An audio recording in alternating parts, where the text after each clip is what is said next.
Hi and welcome to the Law Center videocast. I am your host and founder of the Law Center, Larry DeMarco. Thanks for joining us this evening. We go live on Tuesday nights at 7, so please join us in the chat room on the right where you can interact live with other viewers. So in this episode, I want to discuss something different. Usually we discuss legal issues related to the judicial branch, particularly family court. But tonight, I will show you a video that I produced inspired by Robert Reich's two documentaries, Inequality for All and Saving Capitalism. They focus on laws passed by our government related to economic and financial issues. Enjoy. Now let's discuss economic policies which benefit the richest, most powerful corporate citizens, the negative impact on the middle class, and how corporations put these unpopular laws into place. This next segment of this video is adapted from Robert Reich and his documentary, Saving Capitalism. So what is the goal of the middle class? We want a better life than what our parents had, and the beauty of after post-World War II America, it was realistic and often achieved. But now the rules have changed and there's not a level playing field. How have the rules changed, and why are so many earning so much less? Well, let's look at the rules. The rules are policy decisions created by the government, and they favor those in power. For instance, wealthy corporations created bankruptcy rules so corporations can erase unlimited debt, but students can't declare bankruptcy from student loans, and homeowners can't declare bankruptcy if they're underwater because of their mortgages. These laws are government policies and regulations favoring the powerful corporations over individuals. Change in income in the United States tells the story of what happened to the middle class. Income growth was shared by everyone after World War II until about 1973. Then the top 5 income bracket continued to grow, but the median and bottom brackets didn't. So what triggered the diversion between the wealthy and the middle class? Well, in 1971, a corporate lobbyist, Lewis Powell, wrote to the Chamber of Commerce. He wrote that the entire free enterprise system is under attack by colleges, the media, and government, and they were all taking over. This Powell Manifesto, as it was called, was a call to action for big business. Quote from the manifesto itself: "Political power is necessary. It must be assiduously cultivated, aggressively, with determination and without embarrassment, and without the reluctance that has been characteristic of American business." And again, this is back in 1971 here. It went further. "Most importantly, in light of an activist Supreme Court, the judiciary is the most important vehicle for social, political, and economic change." In response to this document came the policies of President Ronald Reagan, who spoke out against government and in favor of shrinking regulations in favor of big business. In this present crisis, government is not the solution to our problem. Government is the problem. Government, with its high taxes, excessive spending, and overregulation, had thrown a wrench in the works of our free markets. The government still made the laws, but the laws were in favor of the big business and big money and against the middle class. After the Reagan era and the policies implemented by his administration, the middle class started to shrink. Anger began in the 1990s with the middle class salary in decline. The rich got wealthier and the number of poor grew. The economy skyrocketed, but wages went down. This graph illustrates corporate profits going up and wages going way down. As money goes to the top, so does political power, because with increased wealth comes the ability to change the rules in the game. People who operate government do it for their own self-interest, and corporations operate government and make the rules to benefit themselves. The Powell Memorandum is evidence that separation of wealth between the working class and the corporate billionaire class didn't happen accidentally. It was a conscious power grab by corporate America starting in 1971. And then in 1973, even more. And then after the Reagan administration between 80 and 83, income separation between the rich and the poor became even more dramatic. Here's an example of this shifting. Bill Clinton campaigned for president on a platform for rolling back excessive CEO pay, which more than tripled from 88 to 92, because this pay was deductible to corporations. Clinton's idea was to cap this write-off for executive salary above the first million. But what actually happened was the new law he put in place gave an exception for performance pay in bonuses, which allowed CEO pay to continue to rise to astronomical levels and be completely tax deductible. This graph illustrates the spike in executive pay immediately after that tax law. Another example of government policy in favor of big businesses was the repeal of the Glass-Steagall Act, which cost taxpayers nearly trillions of dollars. Glass-Steagall Act was passed in 1933 to protect people's hard-earned savings from Wall Street speculative investments. Once Glass-Steagall was removed, nothing separated investment banks from commercial banks, and nothing regulated something called derivatives, speculative investment, that ushered too big to fail mega banks. Senator Sanders warned against its repeal. I believe this legislation in its current form will do more harm than good. It will lead to fewer banks and financial service providers, increased charges and fees for individual consumers and small businesses, diminished credit for rural America, and taxpayer exposure to potential losses should a financial conglomerate fail. This repeal led to the stock market crash of 2008. We're all painfully familiar with this. So how did this happen? By design. The government caused the need for a big bailout, and it continues this current situation of unregulated banks to this day. Another example. In June of 2003, the Medicare Modernization Act. It was supposed to help seniors to pay for prescription drugs, but what actually happened was it prevented the government from negotiating prescription drug reimbursements. So it fixed drug prices at astronomically high levels and caused taxpayers to pay the highest drug prices of any industrialized nation. It was hailed as free market, but it was actually a government policy in favor of big pharma. Regulation versus deregulation is not the issue. The issue is what kind of regulation, or who does regulation benefit? The old regulation protected the middle class. Now, regulation protects mega billionaire corporations. We have to end corporate welfare now. When corporations get special handouts from the government, subsidies and tax breaks, it costs you. It means you have to pay more in taxes to make up for these hidden expenses. And government has less money for good schools and roads, Medicare and national defense, and everything else you need. You might call these special corporate handouts corporate welfare. But at least welfare goes to real people in need. Corporations are not people, despite what the Supreme Court says, and they don't need or deserve handouts. In the big picture, corporate welfare is costing tens of billions of dollars a year. Some estimates put it over $100 billion. In reality, only about 12% of federal spending goes to individuals and families. An increasing portion goes to corporate welfare. For example, the oil, gas, and coal industries get billions in their own special tax breaks. Big agribusiness gets farm subsidies. Big pharma gets their own subsidy in the form of a ban on government using its bargaining power under Medicare to negotiate lower drug prices. Big Wall Street banks have an implicit guarantee they'll be bailed out if they get into trouble again. And hedge fund and private equity managers get a special tax loophole that treats their income as capital gains at a lower tax rate than ordinary income. An increase in corporate monopolies is another force adversely impacting the middle class, and this was caused by a relaxation of the enforcement of antitrust laws. Reich explains.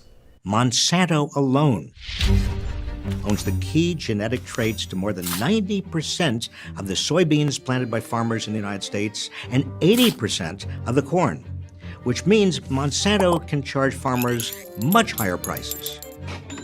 And farmers are getting squeezed from the other side, too, because the food processors they sell their produce to are also consolidating into mega companies that have so much market power they can cut the prices they pay to farmers.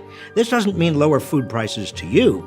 It means more profits to the monopolists. America used to have antitrust laws that stopped corporations from monopolizing markets and often broke up the biggest culprits. No longer. It's a hidden upward redistribution of money and power from the majority of Americans to corporate executives and wealthy shareholders. The four largest food companies control 82% of beef packing, 85% of soybean processing, 63% of pork packing, and 53% of chicken processing. All these products and brands from just 10 huge corporations. 70% of toothpaste sales go to just 2 companies. Luxottica. They also own nearly all the eyeglass retail outlets. Practically every plastic hanger in America is now made by one company, Minetti. What brand of cat food shall I buy? There are basically just 2 companies. The problem with all this consolidation into a handful of giant firms is they don't have to compete, which means they can jack up your prices.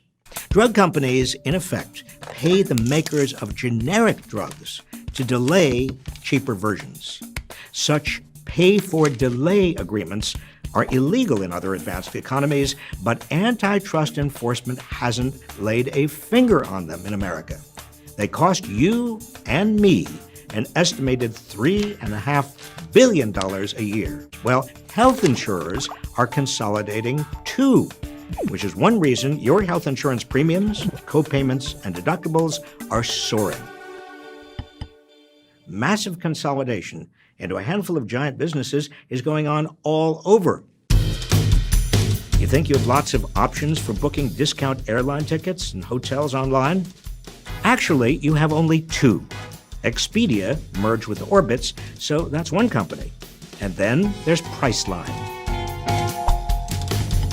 How about your cable and internet service? Basically, 4 companies. This is unfortunate to say the least, and not just because industries and services with little competition charge you more. It's also troubling because such consolidation keeps down wages. Workers with less choice of who to work for have a harder time getting a raise. When local labor markets are dominated by one major big box retailer or one grocery chain, for example, those firms essentially set wage rates for the area. These massive corporations also have a lot of political clout. That's one reason they're consolidating. Power. Antitrust laws were supposed to stop what's been going on, but today they're almost a dead letter. That hurts you. Antitrust laws were used throughout the 20th century to good effect until shortly after the Powell Manifesto. Then in 1980, during the Reagan administration, there was a shift in the application of the antitrust laws and the attitude toward monopolies. All this changed in the 1980s. After Robert Bork, who, incidentally, I studied antitrust law with at Yale Law School and then worked for when he became Solicitor General under President Ford, wrote an influential book called The Antitrust Paradox,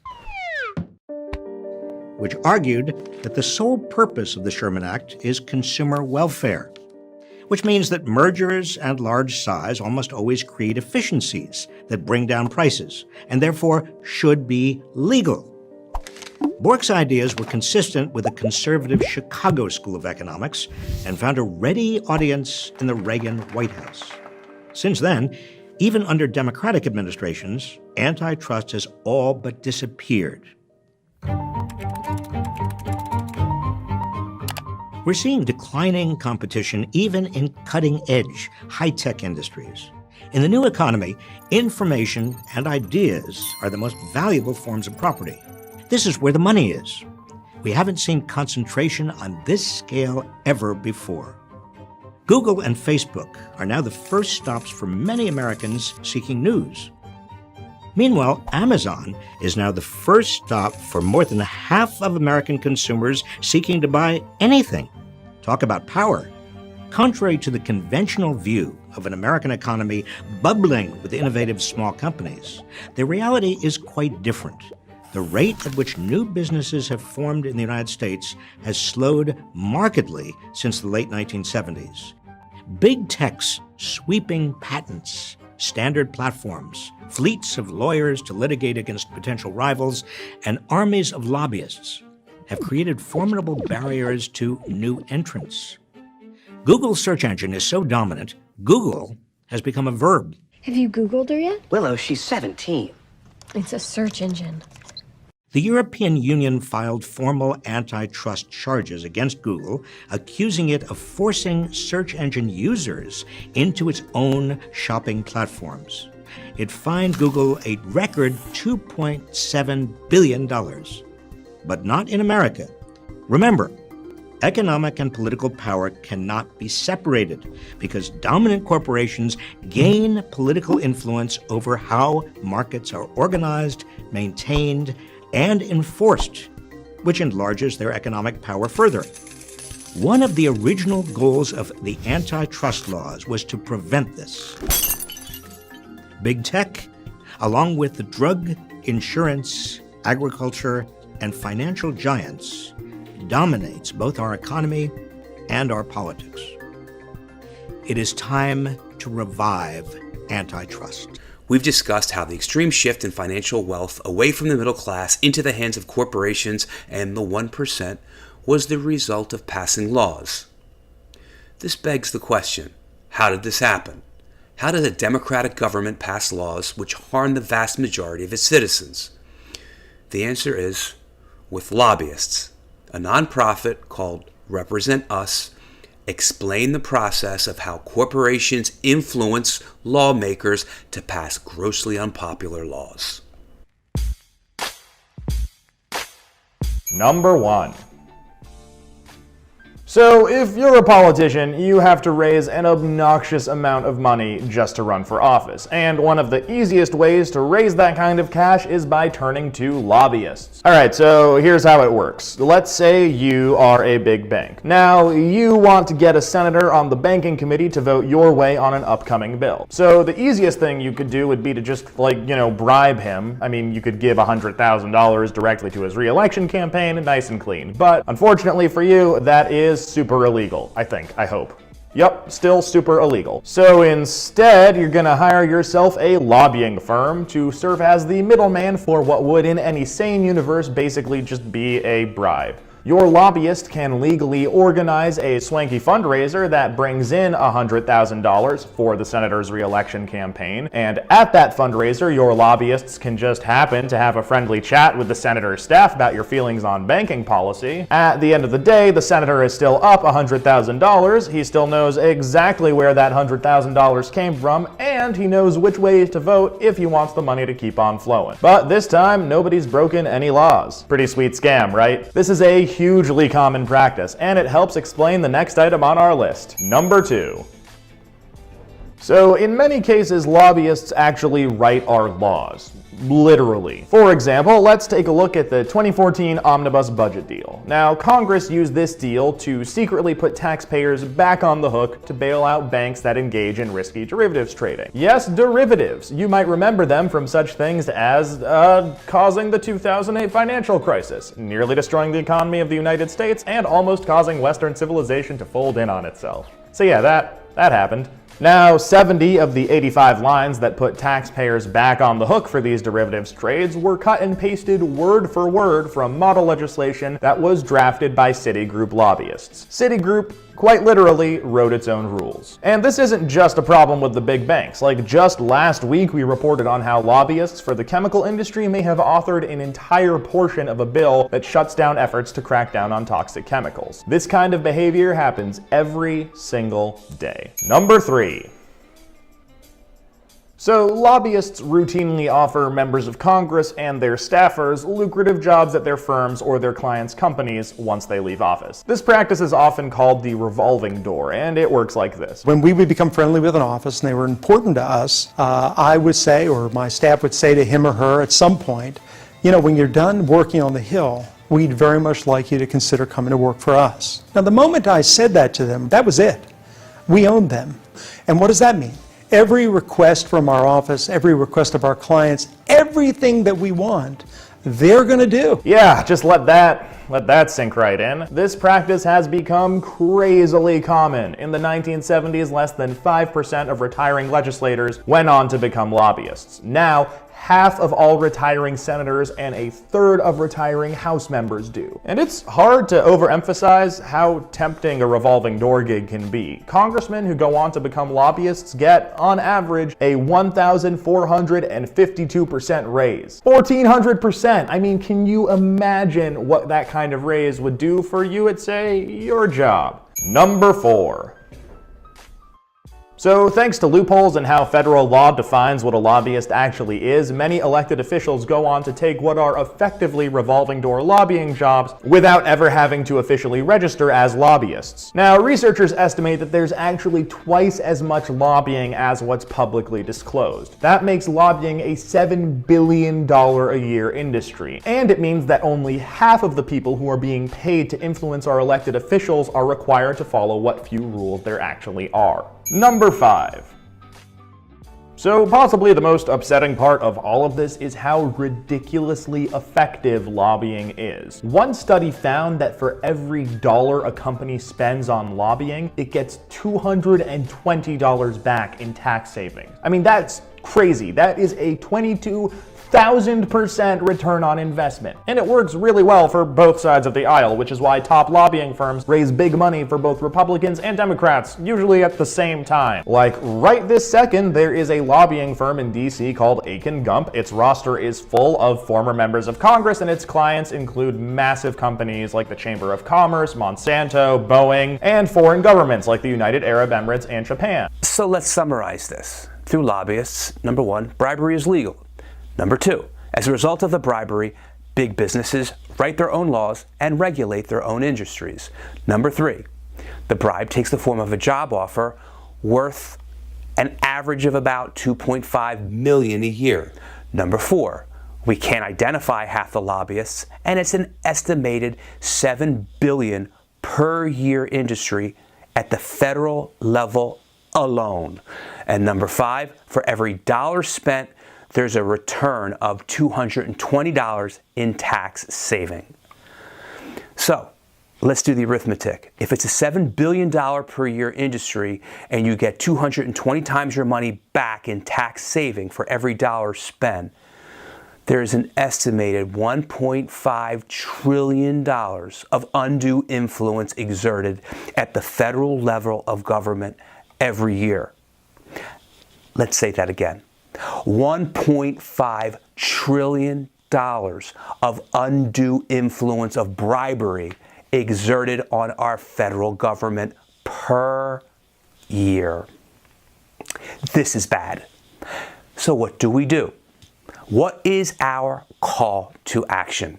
All this begs a pretty obvious question. Why don't we just ban lobbying altogether? Well, constitutionally we can't, and we really shouldn't. Lobbying itself isn't inherently evil. Like, the act of lobbying is just advocating a position to an elected official, and that's not the problem. It's protected by the First Amendment for a good reason. People need to be able to make a case to their elected representatives even if they can't be there in person. The problem is that lobbyists are routinely using money, favors, gifts, and lucrative job offers to do the convincing for them. Put more simply, you can lobby and you can donate money to a politician, but you should not be allowed to do both at the same time. It's like handing the referee $50 before the game starts and $50,000 right after the game. So we're not going to ban lobbyists, but as a society we can pass laws to prevent corruption and bribery. What we need to do is pass anti-corruption laws, not wait for lawmakers to do it. They'll never do it. We need to do it ourselves. Represent Us, the same nonprofit which produced the previous video clip, gives a blueprint on how to solve the problem. Lobbyists write our laws, politicians are bought, and corruption is infecting every issue that's close to our hearts. But what's even crazier is that we've all convinced ourselves that there's nothing we can do about it. And that is one of the biggest and most dangerous lies in American politics. The problem isn't that corrupt politicians are breaking the law. The problem is that we don't even have laws for them to break.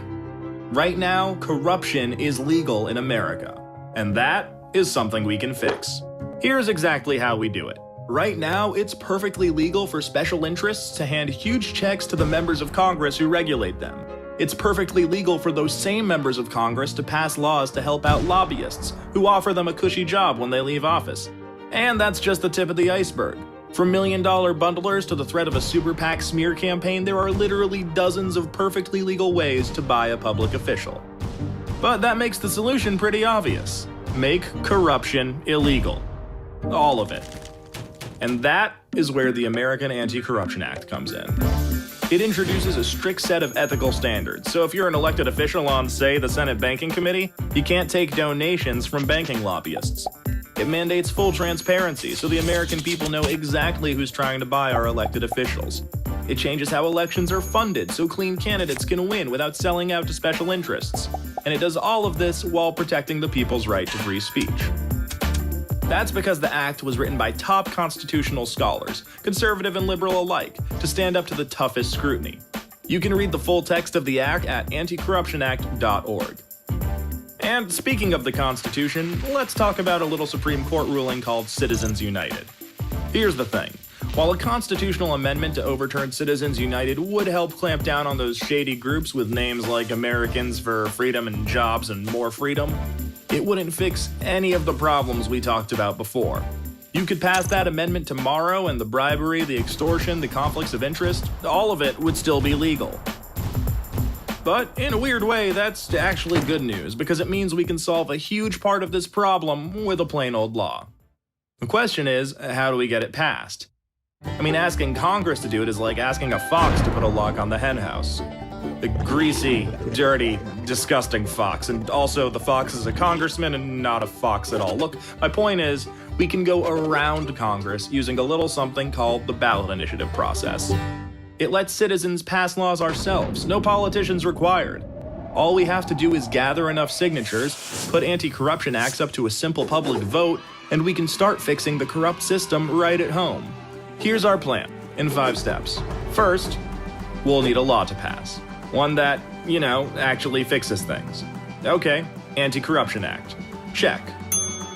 Next, we need to bring conservatives and progressives together and get organized. It's the only way to build enough power to defeat the politically entrenched and well-funded opposition. We're in good shape there, though, because everyone already agrees we need to fix our corrupt system. In fact, local Tea Partiers and progressive activists actually teamed up to pass America's first Anti-Corruption Act in 2014. And the movement has racked up even more victories since. There are more than 22,000 cities in America where we can use the ballot initiative process to pass locally tailored anti-corruption acts. And this really matters. We're protecting our communities from corruption, so our schools, hospitals, local resources, and jobs are no longer under the constant threat of getting sold out to special interests. Plus, citywide initiatives and resolutions build momentum for the most powerful way we can go around Congress: passing anti-corruption acts in states. State acts not only clean up statewide corruption, they change how elections are funded so clean candidates can win office without selling out to special interests. That goes for federal candidates from that state too. Once we pass these state laws, we can send a new wave of representatives and senators to Washington. State by state, we can fill Congress with leaders who got elected under the rules of our new anti-corruption acts, replacing entrenched politicians with new blood. See how this works? By taking the fight to the states, we can fix Congress from the outside. And when these new representatives get to Congress, free from dependence on special interests, they'll be free to vote for and pass the American Anti-Corruption Act at the federal level to fix this problem for good. So that's the plan, and 500,000 Represent Us members couldn't agree more. This last video was taken from a nonprofit, represent.us/start, and they invite you to this link where you can learn more and join a Pennsylvania chapter or any chapter in your state. Please note the anti-corruption movement is nonpartisan, Democratic and Republican. Both parties, Democrat and Republican, have attracted billionaire corporate influence and are guilty of corruption and undue influence of money. I hope you enjoyed that and found it informative. I'm your host, Larry DeMarco. Please don't forget to like, comment, share, subscribe, click the notification bell so you can be alerted of any time I post a new video. Tune in on Tuesday nights at 7 where you can watch the video cast live with other viewers. Signing off. Tune in next time. Bye for now.